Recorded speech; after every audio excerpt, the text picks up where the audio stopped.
जय श्री राम दोस्तों। आज कैसे भगवान हमारी मेहनत पे पानी फेर देता है व्लॉग में आगे चल के बताऊंगा। आज सवेरे जैसे ही आँख खुलती है वैसे ही बाहर आता हूँ तो देखता हूँ मैडम जी लगी हुई थी नाश्ता बनाने की तैयारी में। छोड़ के मैडम को उसके हाल पे मैं चल देता हूँ छत के ऊपर। छत पे जाके 15 से 20 मिनट एंजॉय लेता हूँ शुद्ध हवा ताजा हवा का। ये जो सवेरे की मॉर्निंग वॉक होती है आदमी के शरीर के लिए बहुत जरूरी होती है। 15 से 20 मिनट बेशक घूम लो पर लेकिन घूमना चाहिए, बहुत जरूरी है भाई। सवेरे की ताजी हवा, ये सवेरे सवेरे की जो ये ताजी हवा होती है फेफड़ों में शुद्ध संचार करती है और सारा दिन अपने आप को तरोताजा रखने में कायम रखती है। मैं भी फेफड़ों में शुद्ध हवा का संचार करने के बाद चल देता हूँ आगे के काम करने के लिए। सबसे पहले नीचे जाके घड़े में से 2 गिलास पानी के पीता हूँ। दूसरी ओर हमारे चिराग सर ने भी कॉलेज में जाने की कमर कस ली थी। मैं भी पानी पीने के बाद लग जाता हूँ शेविंग करने में। शेविंग करने के बाद जैसे ही मैं अंदर आता हूँ चिराग सर नाश्ता करने में बिजी हो गए थे। चिराग सर को नाश्ता देने के बाद मैडम भी अपने अगले काम के लिए लग गई थी। आज मैडम को मशीन लगानी थी तो मशीन के लिए मैडम कपड़े इकट्ठे करने लग गई थी। दूसरी तरफ चिराग सर भी अपना नाश्ता कंप्लीट करने के बाद हमारे पैरों को हाथ लगाता है और चल देता है अपने कॉलेज के लिए। चिराग सर को बाय बोलने के बाद मैडम भी लग जाती है अपने कपड़े धोने की तैयारी में। मशीन बाहर निकाल लेती है और लग जाती है कपड़े धोने के लिए। मैं भी चला जाता हूँ नहाने के लिए। नहाने के बाद चला जाता हूँ सूर्य देवता को जल देने के लिए। सूर्य देवता को जल देने के बाद नीचे आता हूँ, लोटा भर के चल देता हूँ नगर खेड़े की तरफ। 11 नंबर की बस पकड़ने के बाद पहुंच जाता हूँ मंदिर। मंदिर में जाके नगर खेड़े को जल चढ़ाता हूँ और सबके भविष्य की मंगल मनोकामना करता हूँ। बाबा नगर खेड़े को जल चढ़ाने के बाद पिप्पल देवता को जल चढ़ाता हूँ। पिप्पल देवता के पास बहुत सारी काली चींटियां होती हैं जिनको मैं आटा डाल के जाता हूँ।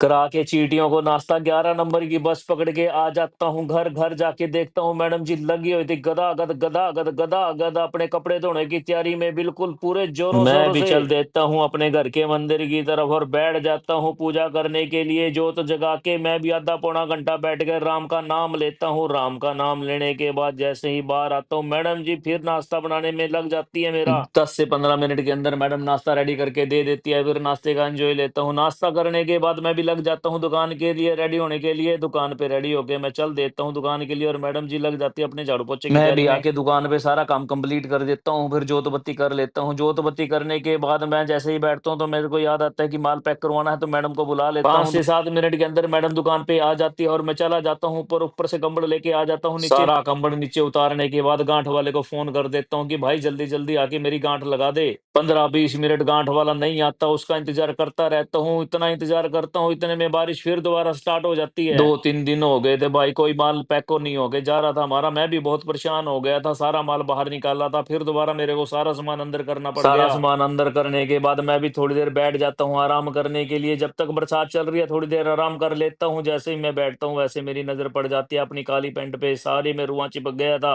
आज मैडम ने भी कपड़े धोए थे तो मैडम के भी कपड़े बाहर सूख रहे थे। मैडम भी भाग के चली जाती है घर पे और सारे कपड़े अंदर करके आ जाती है। फिर दोबारा लंच लेके मेरा 1.5 घंटा हो गया था, बारिश अभी भी नहीं रुकी थी। मैडम भी लंच लेके आ जाती है। फिर लंच का एंजॉय लेता हूँ। लंच करने के बाद देखता हूँ बाहर की बारिश रुकी है कि नहीं। बारिश अभी भी चली रही थी, बारिश रुकने का नाम नहीं ले रही थी और मुझे माल जरूरी भेजना था तो मैं अंदर स्पेस बनाने में लग जाता हूँ। सारी नीचे गांठे खोल के और ऊपर सारा माल चढ़ा देता हूँ गांठों पहले का। मैंने ऊपर से माल नीचे उतारा था लेकिन अब नीचे वाला माल अब मेरे को ऊपर करना पड़ रहा था। इस कारण मैं बहुत ज्यादा थक जाता हूँ, पसीने पसीने हो जाता हूँ। लेकिन अंत में मेरी जीत हो जाती है। मैं स्पेस बना देता हूँ और गांठे लगवानी स्टार्ट करवा देता हूँ। सारी गांठे पैक होने के बाद भैरव जी महाराज आ जाते हैं। फिर भैरव जी महाराज को बिस्कुट डालता हूँ। इतने में मेरी चाय का टाइम हो जाता है। फिर बाइक उठा के चला जाता हूँ घर जाके थोड़ी देर आराम करता हूँ। थोड़ी देर आराम करने के बाद अपनी चाय बनाता हूँ। अपनी चाय बनाने के बाद चाय पीता हूँ। चाय पीने के बाद फिर मैडम की चाय रख देता हूँ। मैडम की चाय केटल में डालने के बाद चल देता हूँ दुकान पे जाके मैडम को उसकी चाय हैंड ओवर कर देता हूँ। इतने में हमारे संतोष रिक्शा वाले भाई साहब आ जाते हैं। कहते भैया मेरा हिसाब बना दो, आज कितना पैसा मैंने आपसे लेना बना है। के संतोष का हिसाब बताता हूँ कि भाई तेरे इतने पैसे बन गए हैं तो पैसे देने लगता हूँ तो पैसा एक भी नहीं निकलता जेब से। फिर उठा के बाइक चल देता हूँ एटीएम की तरफ। जाके एटीएम से पैसे निकालता हूँ। फिर एटीएम से पैसे लेने के बाद चल देता हूँ दुकान पे। दुकान पे जाके संतोष को आवाज लगाता हूँ और दे देता हूँ उसका जितना पैसा बनता था। संतोष को पेमेंट देने के बाद आज बुधवार था तो मेरे को गौशाला में भी जाना था और मैडम की कुछ दवाई खत्म हो रही थी, मेरे को दवाई भी लेके आनी थी। तो दुकान का टाइम हो जाता है 7:30 बजे, बढ़ा देता हूँ दुकान को और चल देता हूँ गौशाला की तरफ। चिराग को बिठा सबसे पहले पहुंच जाते हैं प्यारे भाई कमल की दुकान पे। कमल की दुकान से मैडम की मेडिसिन लेनी थी। मैडम की मेडिसिन लेने के बाद पहुंच जाते हैं गुआ का चारा लेने के लिए। प्यारा भाई बुधवार को रेडी होता है कि कब सुनील भाई आएंगे और कब मैं उनको गुओं का चारा दूंगा। प्यारे भाई कुलदीप से गऊओं का चारा लेने के बाद चल देता हूँ गौशाला की तरफ। गौशाला में थोड़ी देर बाद पहुंच जाते हैं, फिर गऊओं को चारा खिलाते हैं। सबसे पहले चिराग सर रोटी खिलाने लग जाता है गऊओं को। रोटी खिलाने के बाद मैं लग जाता हूँ गऊओं को चारा डालने के लिए। गऊओं को चारा डालने के बाद अब चिराग सर की डिमांड आ जाती है कि पापा आज मेरा गोलगप्पे खाने का मन कर रहा है, तो प्लीज आज गोलगप्पे खिला के लेके आओ। अब बेटे की डिमांड बाप पूरी ना करे तो वो बाप और हमारे चिराग सर ने तो डिमांड भी 25 रुपए की करी थी, फिर इससे क्या करना था, मैंने भी चल देता हूँ चिराग सर को मोटरसाइकिल पे बिठा के, वहां चला तेरे को किसी बढ़िया जगह पे गोलगप्पे खिला के लेके आता हूँ। चले जाते हैं तहसील कैंप के अंदर, मिठन स्वीट हाउस के पास जाके दे देते हैं 2 प्लेट गोलगप्पे का ऑर्डर। भाई कहता है ऊपर बैठो, गोलगप्पे आपके ऊपर आ रहे हैं। हम भी चले जाते हैं ऊपर, 5-4-10 मिनट बैठते हैं। 5-4 मिनट के बाद हमारे गोलगप्पे रेडी होके आ जाते हैं। 2 प्लेट गोलगप्पे का एंजॉय लेते हैं। एंजॉय लेने के बाद चिराग से पूछता हूँ कि कुछ और खाना है, तो चिराग सर की फिर डिमांड आती है। चिराग सर बोलते हैं तहसील कैंप में आ ही रहे हैं, सामने अमित भाई की दुकान है, मेरे को एक पिज्जा और खिला दो। गोलगप्पे खाने के बाद वीर अन्ना डोसा पे चले जाते हैं। वीर अन्ना डोसा को ऑर्डर देते हैं कि 2 प्लेट रेडी करके रखो, हम इतना ऊपर से पिज्जा लेके चले जाते हैं। प्यारे भाई अमित की दुकान पे जाके ऑर्डर दे देते हैं कि एक पिज्जा पैक करवा दो। एक पिज्जा पैक करवाने के बाद चल देते हैं जैसे ही नीचे पहुंचता हूँ, सामने अमित भाई बैठा मिलता है। फिर अमित भाई से राम राम करता हूँ। राम राम करने के बाद वीर अन्ना डोसा से डोसा उठा के चल देते हैं घर। जाने के बाद चिराग सर लग जाते हैं पिज्जा खाने में और हम दोनों लग जाते हैं अपना डोसा खाने में। इसी के साथ आज का व्लॉग यहीं समाप्त करते हैं।